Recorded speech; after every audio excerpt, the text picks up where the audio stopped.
Tema, disipulong lumalalim sa salita ng Diyos.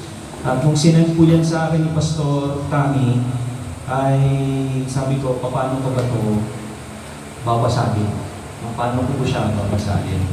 So, ngayong araw kong ito, ay sabi ko, hahatiin ko siya sa dalawa.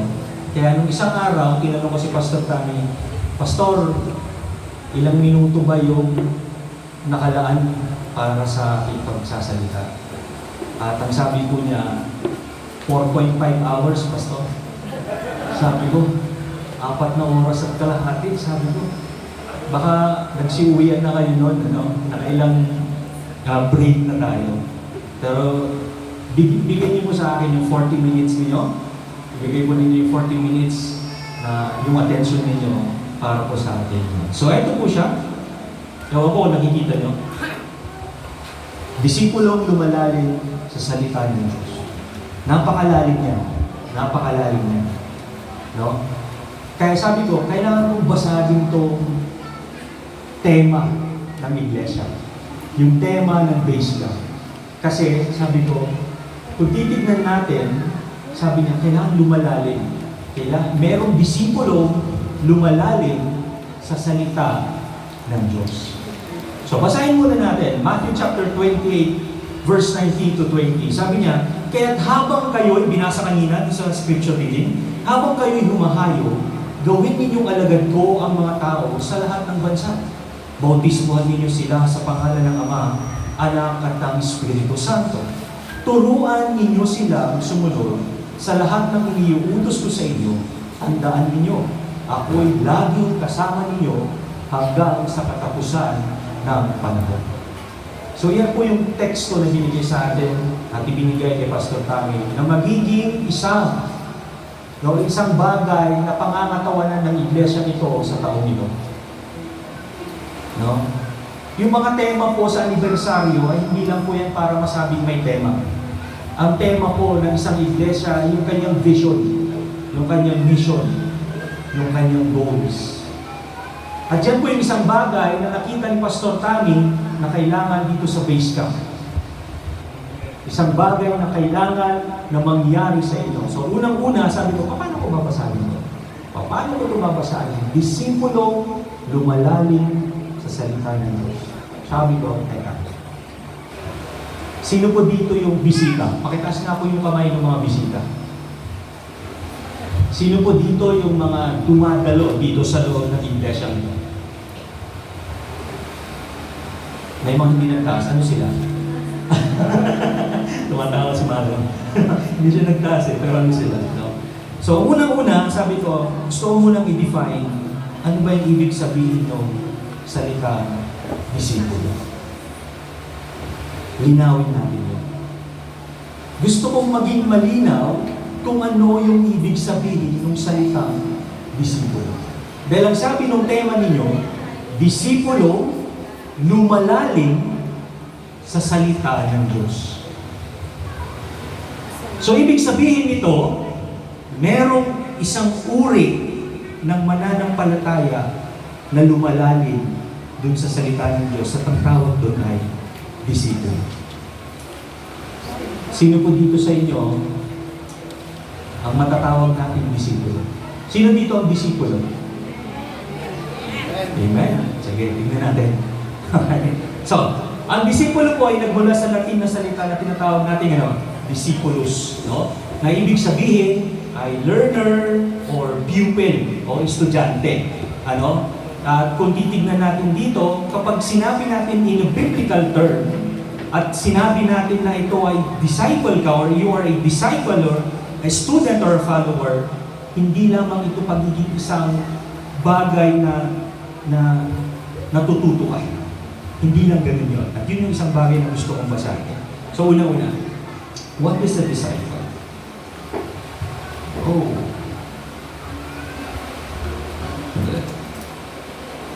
Yeah. So, number one, a disciple has a core identity. Pag tinawag natin core identity, hindi lamang siya natututo, is not only a learner, but an apprentice. Ano po yung ibig sabihin kapag apprentice? Associate, right? Halimbawa, 2021, naging associate pastor ako ng PMC Zion. Although ako ay associate pastor, hindi ako yung nag-handle or nag-manage ng PMC Zion. Si Pastor Lario, siya pa rin yung senior. Ako, I'm under him, learning from him. No? Natututo ako sa kanya.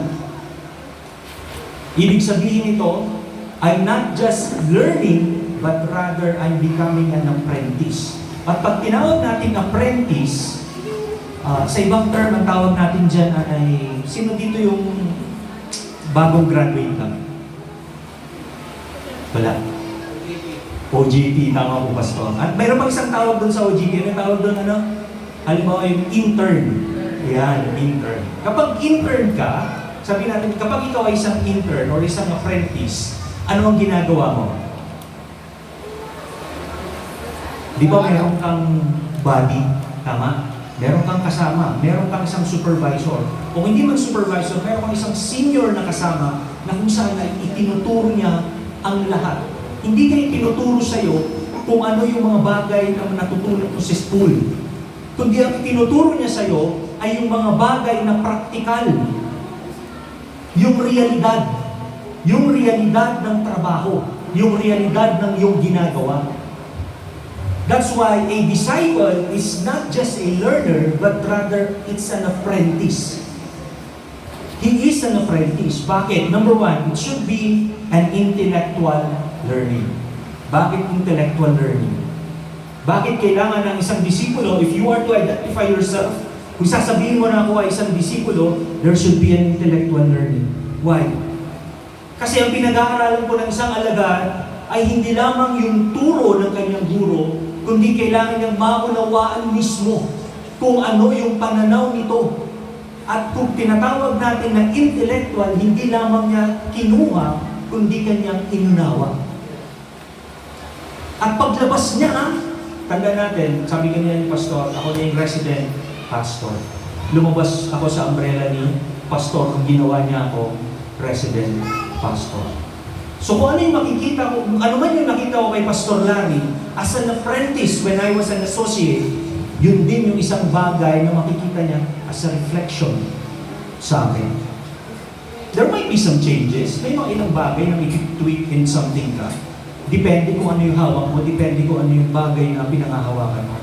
But the core of it is that yung bagay na mga natutunan ko at nakita ko while I was an apprentice is being applied.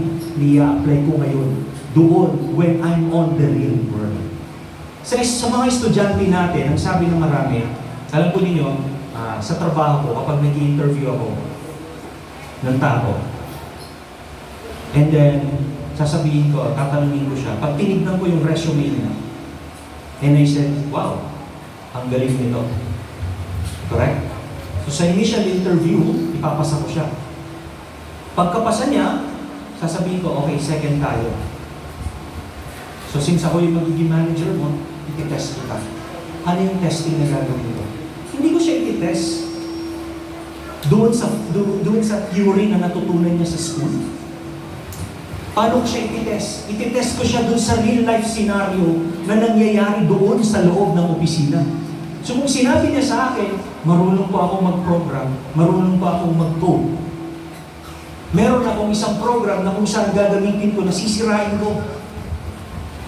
At pagkatapos kong sirain, sasabihin ko sa kanya, marunong ka palang mag-debug, pakidebug mo nga ito.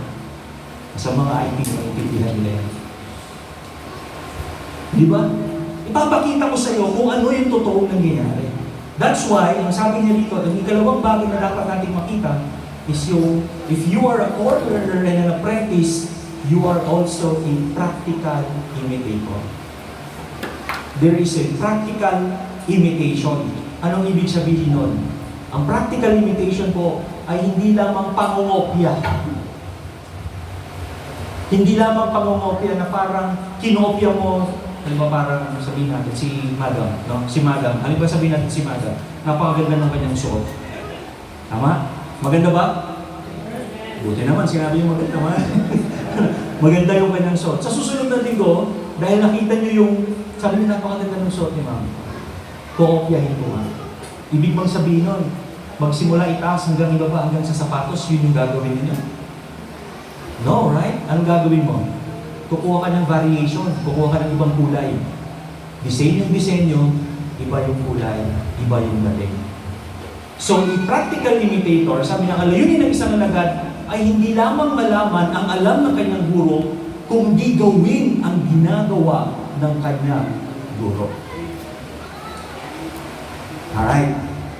So again, that's the number one definition of a disciple. Mamaya may tatanong ako sa inyo. Sabi niya sa Lucas chapters, hindi siya sumusunod sa akin. Sabi niya sa Lucas chapter 6 verse 40, walang alagad na nakahihigit sa kanyang guro. Ngunit, there's the word, ngunit, matapos maturuang lubos, ang alagad ay ano? Makakatulad ng kanyang guro. Okay? So, mamaya may tatanong ako sa inyo, ha? Kaya sabi ko kailangan ko basagin sa dalawa. Pangalawa, second point, kapag ikaw ay nagsasabi na ikaw ay isang disipulo ng Panginoon. Pangalawa, there's a process. Now, there is a process. And that process composed of what? A disciplined adherence. A disciplined adherence. Bakit disciplined adherence? Unahin natin. Ang salitang disipulo at disiplina ay isa ang pinagmulan. Ang pagiging alagad ay isang paraan ng pamumuhay na may kaayusan. So, ano itong tinatawag natin na discipline adherence? Marami kayong pwedeng ibigay, pero naglagay lamang ako ng tatlong bagay. Ito, kasi nakita ko, para sa akin, ito yung mga bagay na kritikal kung sasabihin ko na ako ay isang alagad o isang disipulo ni Kristo. Number one, merong pagpapasama. Pinakamahirap sa tao ang magpasako. Pinakamahirap sa tao ang magpasako. Sabi ni Pastor, walang magsusuot na labas ang tuhod. Yung palda ng babae. Meron ba nakalabas ang tuhod? Ba't hinihilay yung alaylayan ng mga bata nila? Walang, sabi ni Pastor, walang magsusuot na nakalabas ang tuhod. Alam niyo kung sasabihin ng mga kababaihan? Pastor, pwedeng kalahati lang ng tuhod. Di ba? Alam po ninyo, ang pagpapasakop ay talagang parte ng pagdidisiplina. Bakit? Kung hindi mo kayang magpasakop sa pastol na itinalaga sa iyo ng Panginoon, hindi mo magagawang magpasakop sa Panginoon. Tandaan niya. Kasi ang unang binabasag ng pagpapasakop, alam niyo po kung ano? Si Jollibee. Hindi niyo na-gets, sige tumawa. Bakit si Jollibee? Fried chicken. Yung pride ninyo, yung ego ninyo, yun yung una niyong babasagin, yun yung una niyong aalisin, bago niyo matutunan magpasakop. Paano sasabihin ni Pastor na humayo tayo? Paano sasabihin ni Pastor? Paano ka susunod? Kung sasabihin mo, sabi ni Pastor, kailangan natin magkatay ng baka. Pastor, wala tayong budget. Hindi mo alam, may baka na pala si Pastor. Di ba? Alam ko ninyo, magpapasakop ay hindi lamang sa aspeto ng spiritual. Ito po masasabi ko. Kahapon, ang music team ko kasi namin, binabible study ko yan every Saturday. Dinidisciple ko sila every Saturday. And, isang kabataan na nagtanong, sabi niya, Pastor, paano ko kung ganito yung senaryo o ganito yung senaryo? Alam mo, isa lang sagot ko sa kanya. Sabi ko sa kanya, alam mo, kung nagpapasakot ka sa Panginoon, hindi ka hahanap ng dahilan para i-justify mo yung kasalanan mo.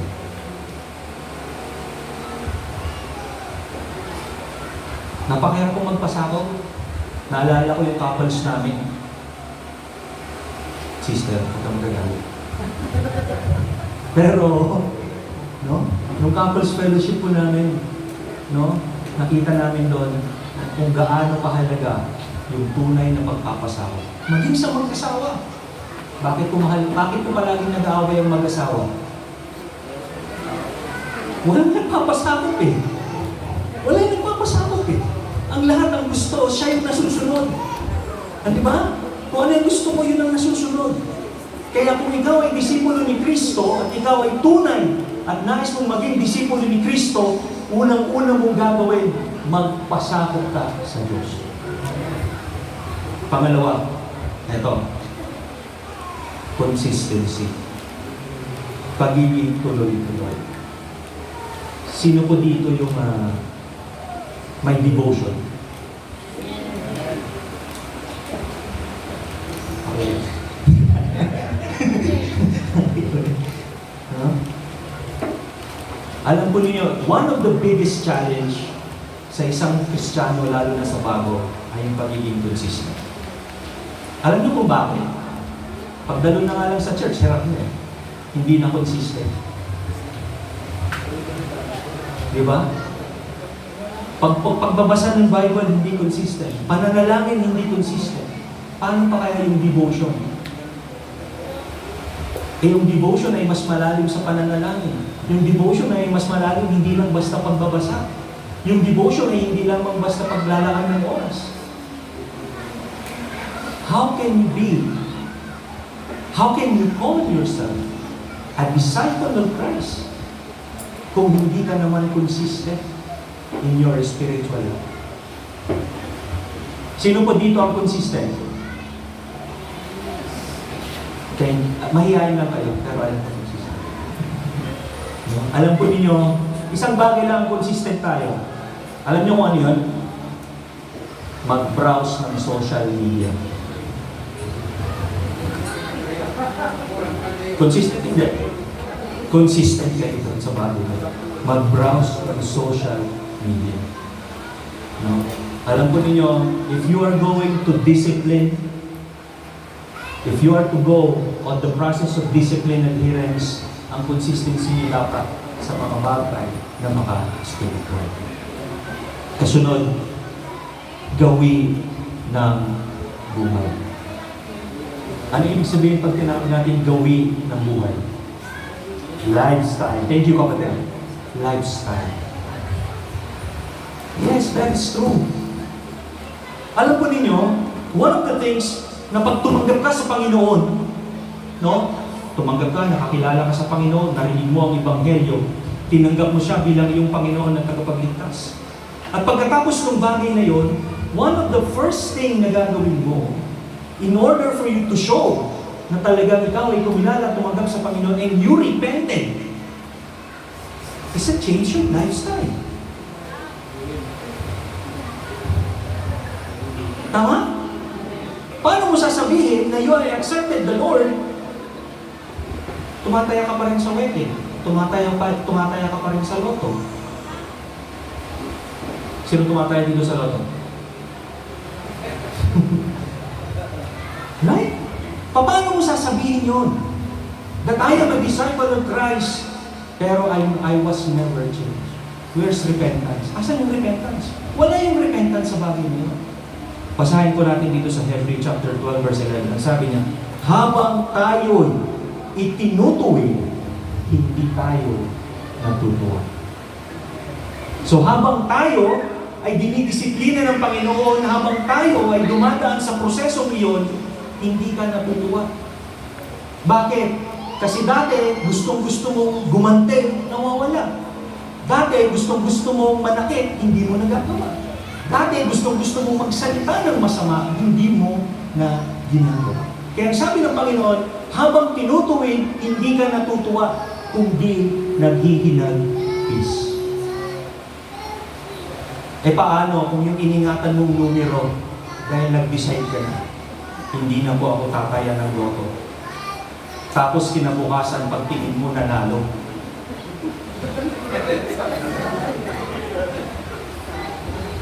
Alam mo, ang karamihan rason ng Kristiyano doon, magta-tithes naman po ako pag nanalo ako eh.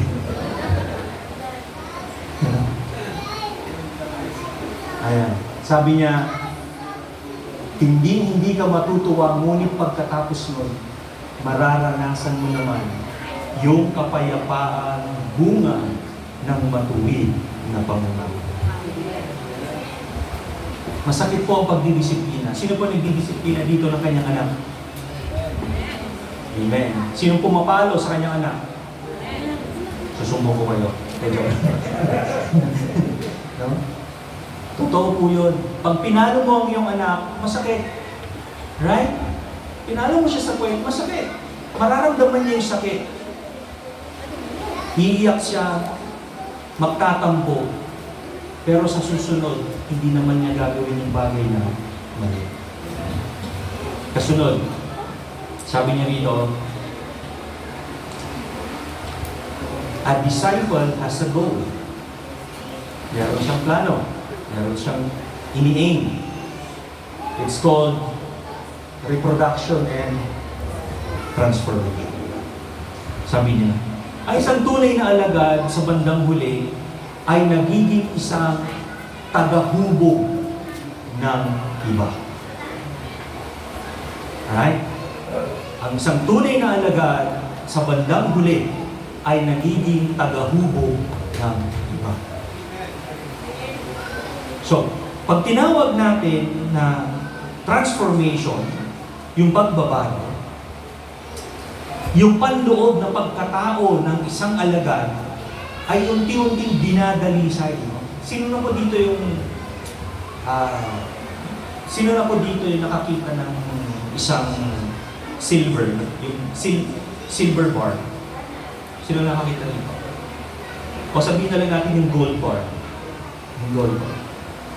Kapag ang gold ay namina, raw gold yun raw na gold, para ma-purify yun, saan dinadaan? Sa apoy. Correct?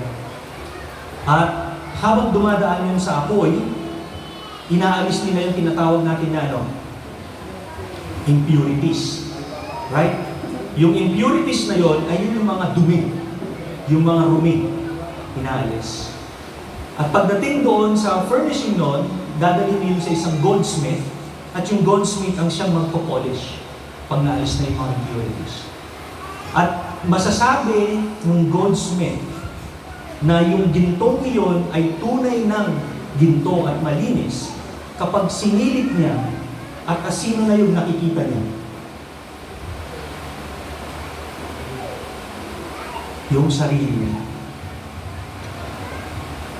Kapag hinawakan niya yung ginto at tinitigan niya, yung kinis ng ginto ay para ng salamin. Ibig sabihin nito na yung batong iyon na dati ay marumi, na ibinaan niya sa apoy, ay kanyang nilinis para maging isang ginto at napakahalagang kayamanan para sa kanya. Yun po yung tinatawag natin na pagbabago. There is a change. There is a change. Nagbabago ka at ang naaaninag mo na ay yung katangian ng iyong guro. So pag humarap ako sa salamin, ang makikita ko somewhat si Pastor Larry. Pero mas mahaba yung buhok ko. Mas mahaba yung tumataas pa lang. Pero mababa. Papasok pa lang doon sa stage mo. Pangalawa, yung tinatawag natin na pagpaparami o yung multiplication. No? Tungkulin natin na umakay. Tungkulin natin na magparami.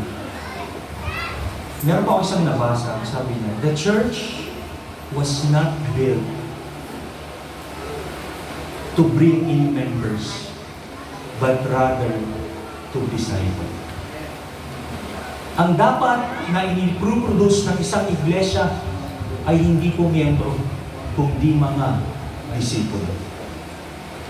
Disipulo na magbibigay yung tunay at tunay na disipulo. So, ang sabi po niya dito, ito yung kabuuan. Ang disipulo ay isang tapat na taga-sunod na pumapasok sa isang pangmatagalang ugnayan bilang apprentice ng isang guro. Partikular upang mabago ang kanyang pagkatao sa wangis ng guro sa pamamagitan ng disiplinadong pag-aaral, pagtulad sa buhay nito, at sa huli ay ang pagbabahagi ng prinsipyong ito sa iba. Yan po yung tunay na disciple. Kaya ang sabi ko sa inyong tema, disipulong lumalalim sa salita ng Diyos. Bago ka lumalim, kailangan mo munang maging disciple. Kung member ka, hindi ka lalalim sa kaalaman ng Panginoon. But if you are a disciple, lalalim ka sa kaalaman ng Panginoon. Sabi po niya, ito ginawa, yan yung gustong ipakita kasi. Bakit? Alam po niyo, may dalawang tao dyan na humarap sa salamin. Yung isa, yung nandito sa kanan ko, kaharap niyo ko. Tumingin siya sa salamin at ang nakita niya ay ang cross, si Kristo. Meron naman yung isa, tumingin siya, ang nakita niya ay ang kanyang sarili. Tandaan niyo ito. Kapag ikaw ay isang disipulo ng Panginoon, hindi mo na makikita ang iyong sarili. Ang palaging makikita sa iyo ay si Kristo. You become yung mirror. Ang makikita niya ay reflection ni Jesus Christ. It's the same way kapag umarap ka sa hustungan ng Diyos. Hindi yung katwiran mo ang titignan ng ating Diyos Ama, kundi yung katwiran ng ating Panginoong Jesus. Hindi mo pwedeng dalhin yung imahe mo sa harapan ng Panginoon. Ang dapat ang magdadala sa iyo, yung imahe ng ating Panginoon.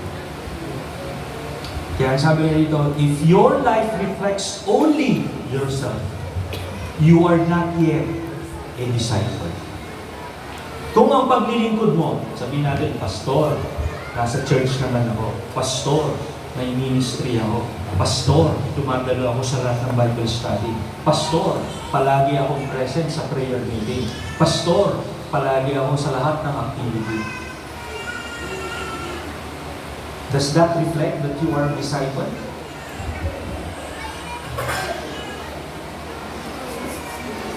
Sa tingin niyo ba, matatawag niyo na ang iyong sarili bilang disipulo?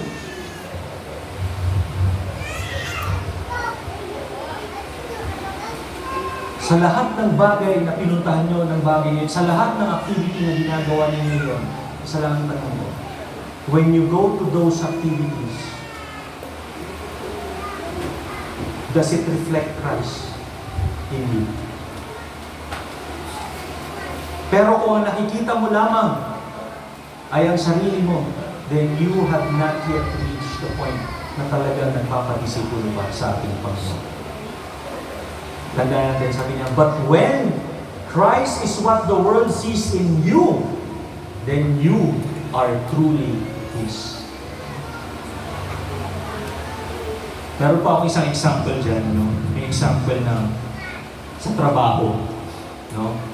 Halimbawa, anong pangalan mo, kapatid? Marlene. Sister Marlene, katrabaho. Then sabi kay Sister Marlene, nakita niya, may nakita sa kanya, sabihin natin nakita yung Bible niya, gala-gala. Then, ang sasabihin kay Sister Marlene, ay, Christian ka pala. Is that a good word or not? Hindi. Hindi. Ang dapat, pag nakita ka, ang sasabihin sa'yo, kaya pala Christian ka. Pag sinabi niyang kaya pala Christian ka, anong ibig sabihin nun? Yes. May isang bagay na nakita sa'yo that reflects Christ. At hindi pumapasok, it doesn't come into question. It doesn't come into question kung ikaw ay disipulo ni Kristo, hindi. Because nakikita nila na nakikita nila mismo si Kristo sa iyo. Kaya ang tanong nila, ay, kaya pala ganun si ano ulit pangalan ng kapatid? Marlene. Kaya pala ganun si Marlene kasi Kristiyano siya. Kaya pala siya mabait. Kaya pala siya mapagbigay. Kaya pala siya. Because ang nakikita nila is that he is a Christian living that Christian life. Saan yung first part? Introduction po yun. Meron pa akong 15 minutes. So yung pangalawang bahagi ay lumalalim sa salita ng Diyos. So, yun po pala yung isang gusto kong itanong. After natin malaman kung ano yung disipulo ni Kristo, are we ready to be really disciple? Or nasa stage na ba tayo na kung saan ay nagiging disipulo na tayo ng ating Panginoon? Right? Pangalawa, sabi niya dito, disipulong lumalalim sa salita ng Diyos. Which means, tapos na tayo kung ano yung ibig sabihin ng disipulo, titignan naman natin ngayon yung ibig sabihin ng lumalalim sa salita ng Diyos. No? Lumalalim sa salita ng Diyos. Or what I call, growing deep in Scripture. Now, basahin natin ulit yung teksto natin. Sabi niya, kaya't habang kayo'y humahalo, gawin ninyong alagad ko ang mga tao sa lahat ng bansa. Bautismuhan ninyo sila sa pangalan ng Ama, Anak at ng Espiritu Santo. Turuan ninyo silang sumunod sa lahat ng iniuutos ko sa inyo. Tandaan ninyo, ako'y laging kasama ninyo hanggang sa katapusan na kalpa. So, number 1, ang disipulong lumalalim kay Kristo, ang disipulong lumalalim sa salita ng Diyos, number 1 is humahayo. Yung word na habang, wala pa pala siya doon sa screen. Sabi niya, babasagin natin yung teksto niyo. Kaya habang kayo'y humahayo. Yung word na habang, sa mga teachers, anong tawag niyo doon? Present participle. Pag tinawag natin na present participle, ang ibig sabihin nun ay ano? Nangyayari. Kasalukuyan. Gumagalaw. Hindi tumitigil. So kung ikaw ay isang disipulo ng Panginoon, ang ibig sabihin nun, you don't stop. Kaya sabi ng Panginoon, ang habang kayo'y humahayo, you have a goal. Meron kang layunin. Number 1, ang disipulo ay palaging merong layunin. It's never passive. Kung di palagi itong kumikilos, palagi itong gumagalaw, palagi itong naghahanap ng pagkakataon. Minsan, maraming rason ng isang Kristiyano, ayun sabi niya, Pastor, alam niyo, sinasabi rin ito ng mga workers namin, iba. Sabi niya, Pastor, hindi naman po kasi ako magaling sa Bible. Pastor, paano wala akong na-memorize na mahina yung memorya ko Binasa ko ngayon, nakalimutan ko na agad. Diba? O kaya sasabihin niya, Pastor, kasi ikaw na lang. No? Ikaw na lang. Alam po ninyo, ang layunin, balikan natin yung definition ng disciple. Sabi niya, you are what? Creating. Right? You are duplicating. Ikaw ay gumagawa, nagdidisipulo ka rin. Walang disipulo po na walang layunin, kundi ang magdisipulo rin. Tandaan niyo. Kung ang layunin niyo lang sa buhay ay bumutas ng upuan dyan, sa pagpunta niyo rito sa church, at hindi para gumawa ng disipulo, hindi niyo po pwedeng tawagin na disipulo kayo ni Kristo.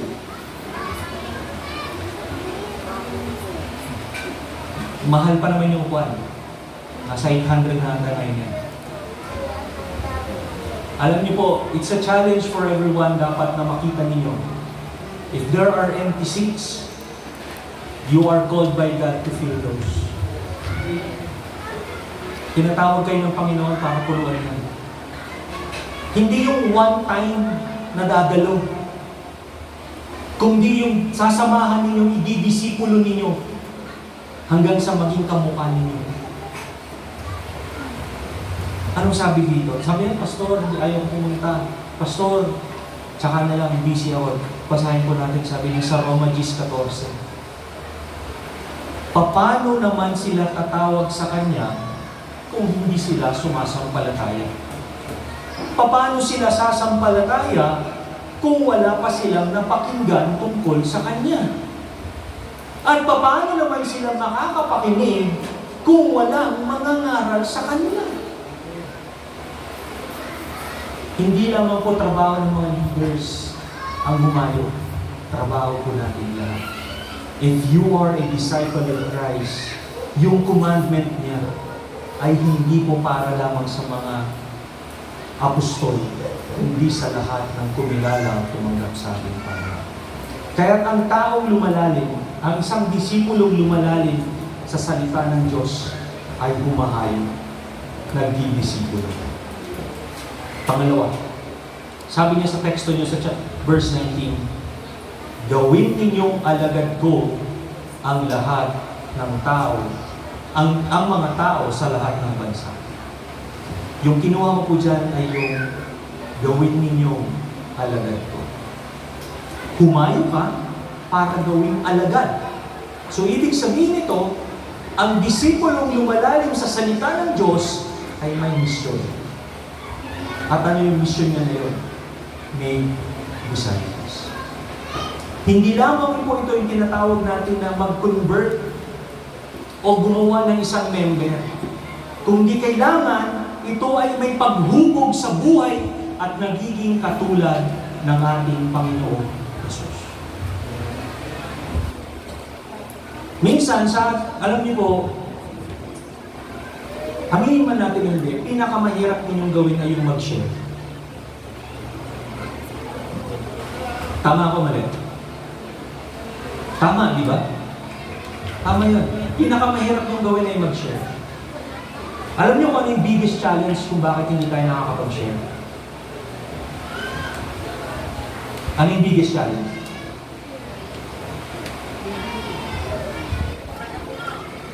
Huwag kang mag-alala, hirap lang. Ano yung biggest challenge? Bakit nahihirapan tayo mag-share? Sige nga, gusto ko lang marinig. Fear? Nahihiya. Nahihiya? Yung pangatlo kanina, ano yun? Yung testimony ninyo.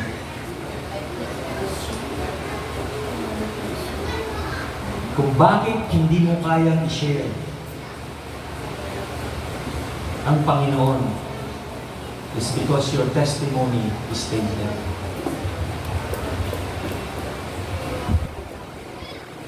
How can you share na sasabihin mo, God is good kung hindi naman nakikita sa'yo? That's one of the biggest. It's the biggest roadblock. Kaya bago ka maging disiplinado, nasa pangalawa kanina, sabi niya, adherence, discipline, adherence. Meron kang discipline, may pagbabago bago ka maging discipline. Kaya hindi nakapag-misyon. Kaya hindi tayo nakakapag-invite. Nahihiya tayong mag-invite. Natatakot tayo mag-invite. Bakit ka lang sasabihin sa'yo, ikaw nga hindi ka Tama? Right? Paano mo i-invite yung kapitbahay mo? Kung kanina umaga, bago ka pumunta sa church, nagsisigawan kayo mag-asawa. O kaya kaaway mo yung anak mo. Paano mo sasabihin sa kapitbahay mo paglabas mo? Narinig niya na nag-aaway ka, tapos paglabas mo sasabihin na nakangiti ka. Teka, church tayo. Huh? Next, anong dapat mangyari sa isang may mission? Sabi na, 1 Corinthians chapter 11 verse 1. Sabi ni Pablo, tularan ninyo ako gaya ng pagtulad ko kay Kristo. Your mission, ang disipulong lumalalim sa salita ng Diyos, isa sa kanyang mga misyon ay matulad sa Kristo. Yun yung tinatawag natin, Christ-likeness. Kasunod, sabi niya sa verse 19, kaya habang kayo humahayo, gawin ninyong alagad ko, mga tao sa kanya, bautismuhan ninyo sila sa pangalan ng Ama, ng Anak, at ng Espiritu Santo. So, ang isang disipulong lumalalim sa salita ng Diyos, ang kinuha ko doon ay tinatawag natin na bautismuhan ninyo sila. Alam po ninyo kung minsan, nakakatuwa lang kapag matapos mong i-disciple, tinuruan mo, inaralan mo, lahat ng bagay, tinuro mo na, natatanungin mo siya. So, nag-decide ka na bang magpa-bautismo? Alam mo kung minsan isasagot sa'yo, hindi pa ako sigurado, pastor. Diba? O kaya sasabihin nila, pastor, sa susunod na lang. Next year na lang. Alam po ninyo, ang disipulo, ang tao nagpa-disipulo, merong malinaw na pagkakakalinaw. And one of the things that you are acknowledged as a Christian is if you are baptized. Kung ikaw ay nabautismuhan. Bakit? Kasi yung disiplina, yung disipulo na nagpapabautismo ay nagpapahayag in public na kinikilala niya ang pagkamatay, ang pagdating, pagkamatay at muling pagkabuhay ng ating Panginoong Jesus. Ang disipulong lumalalim ay hindi nahihiya sa kanyang pananampalataya at meron siyang malinaw na pagkakalanlan kay Kristo. Sino po dito yung may dalang Bible? Taas nga po yung paa. Taas yung kamay. Ayan. Bakit ngayon yung mga majority ng Christian ay nang magdala ng Bible?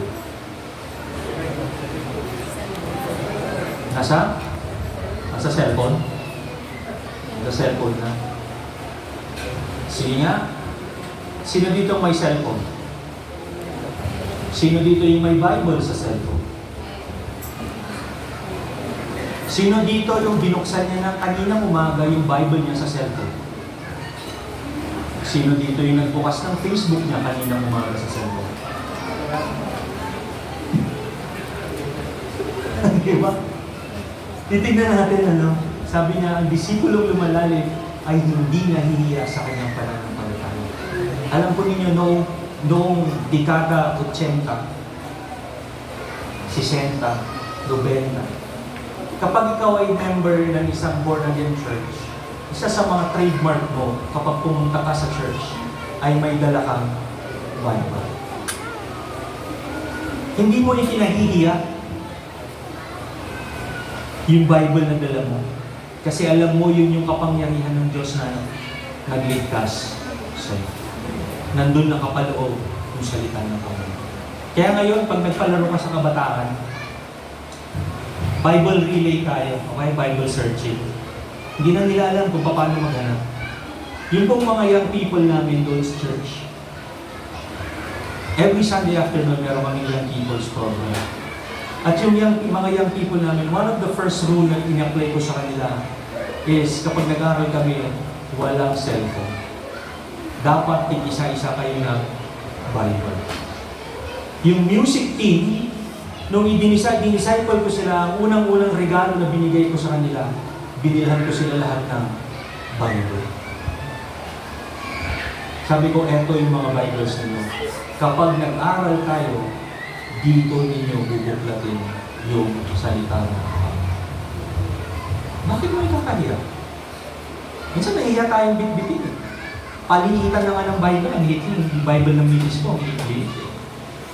Di ba? Paliitan na ng Bible. Halos kasing laki na lang ng cellphone yung Bible ng misis ko. Kaya bit. Pero ikinahihiya natin. Tandaan natin.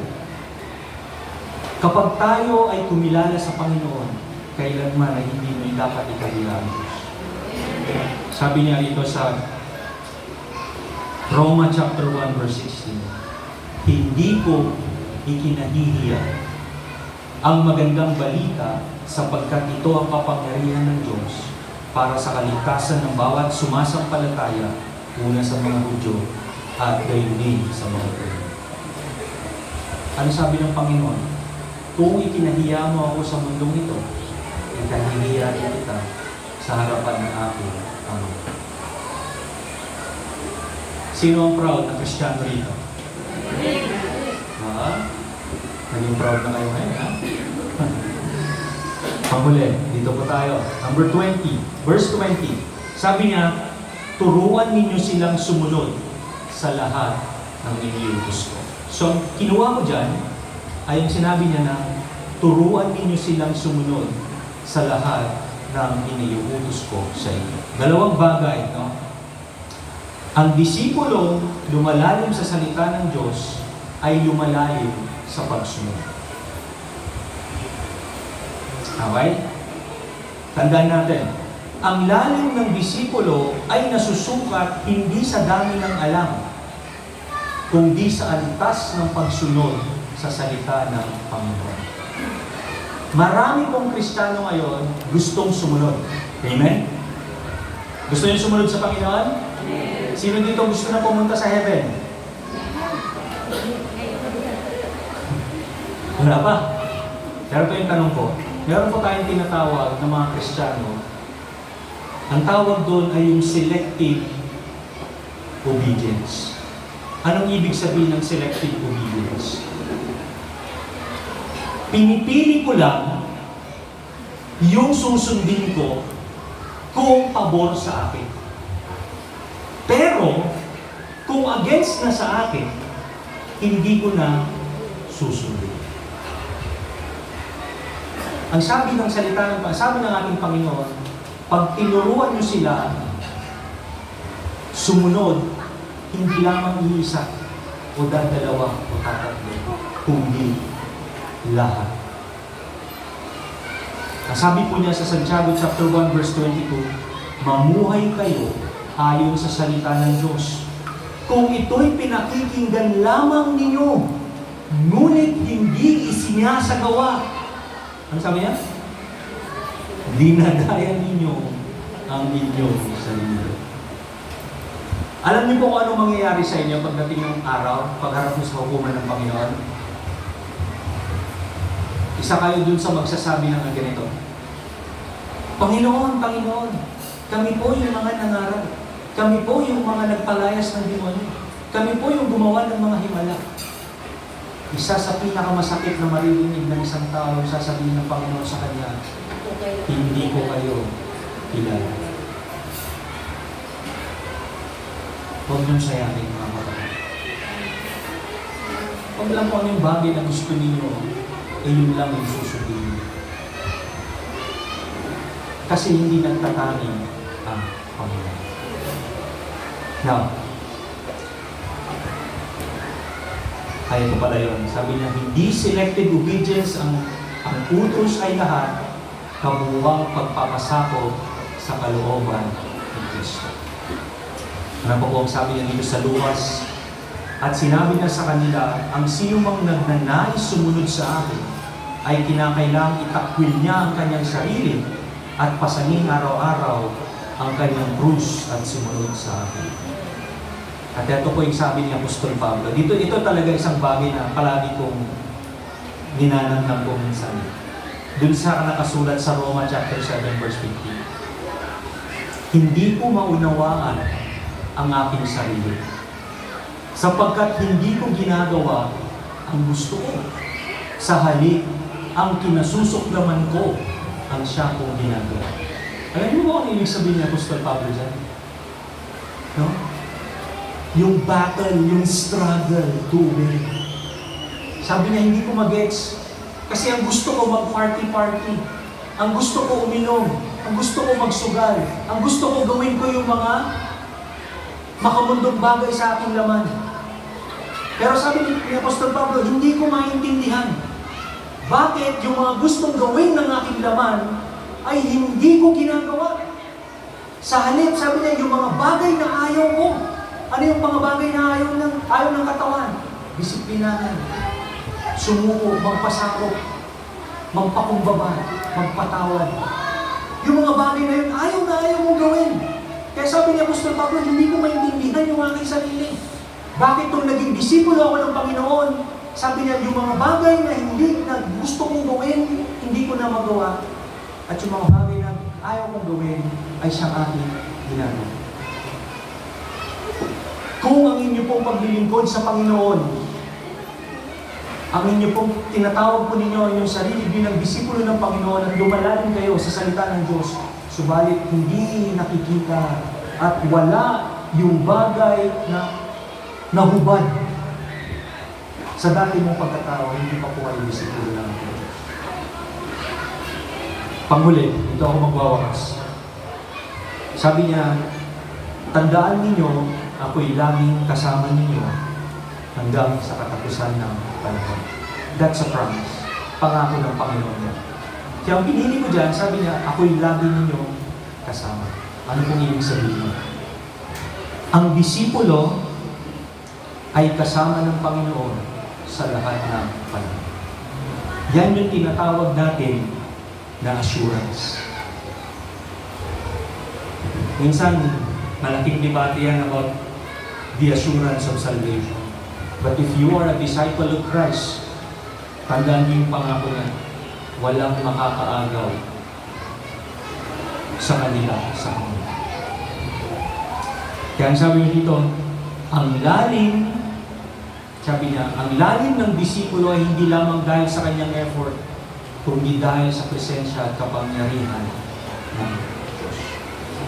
Sabi sa 2 Timothy chapter 4 verse 17 to 18, sabi niya, ngunit sinamahan ako ng Panginoon at binigyan ng lakas upang makapangaral ng lubusan sa lahat ng mundo. At ako'y naligtas sa tiyak na kamatayan.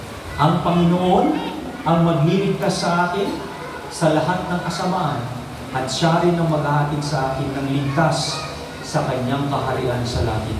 Kung ginawa siya magpakailanman. That is an assurance coming from the Lord. So kung kayo po ay parte nito, disipulo, hindi na po dapat bagay na bago yung paglalim ninyo sa salita ng Panginoon. Kung di isang bagay yan na ginagawa, dinidesire, ginugol, nagiging isang bagay na ninanais ng isang tunay na tumanggap sa ating Panginoon. Napakaganda po ng tema ninyo. Napakaganda ng tema ninyo dahil kailangan ninyo makita. Una niyong tanong sa Panginoon yung gabi, Lord, itanong niyo sa mga sarili niyo. Tumingin kayo sa salamin at sabihin ninyo, sarili, disipulo ba talaga ako na aking Lord? Am I really a disciple of Jesus? At kapag tayo nasagot natin yun ng oo, what I would expect, what God would expect, is lalalim at lalalim ang iyong pagsunod ayon sa salita ng Diyos. Sino po dito ang disciple? Very good. And hopefully po next year, pag nagsabi si Pastor, sasabihin ni Pastor, lahat kayo meron ng mga cell groups, na? Meron na kayong mga Bible studies. Meron na kayong mga disciple. Okay. Alam po ninyo, for 1 year, nagturo ako sa church every Wednesday. And then, after 1 year ng pagtuturo ko doon, ang ginawa ko is itinalaga ko sila, tinuruan ko sila from the very core, from the very beginning hanggang sa matapos. Hindi lahat ng bagay. Pero ang sabi ko sa kanila, ngayon ready na kayo, you should start your own Bible studies. At yung mga Bible study ko na iba, dahil kung may nagsabi sa akin, Pastor, pasyalan mo ako sa bahay dahil meron ako mga bisita, gusto ko mag-share ko doon. Kung minsan, meron ako nakaschedule, nasasabihin ko doon sa leader ko, ikaw na yun, tumawag.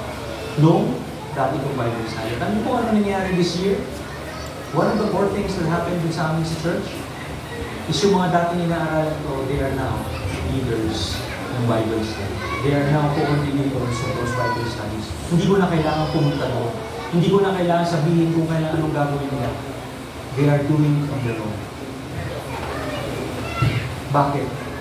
Because they are now disciple and they should start discipling themselves. So, para po mag-iba yung building na yan, ma-extend yung church nito, be a discipler. Mag-disciple po tayo na tulungan niyo si pastor.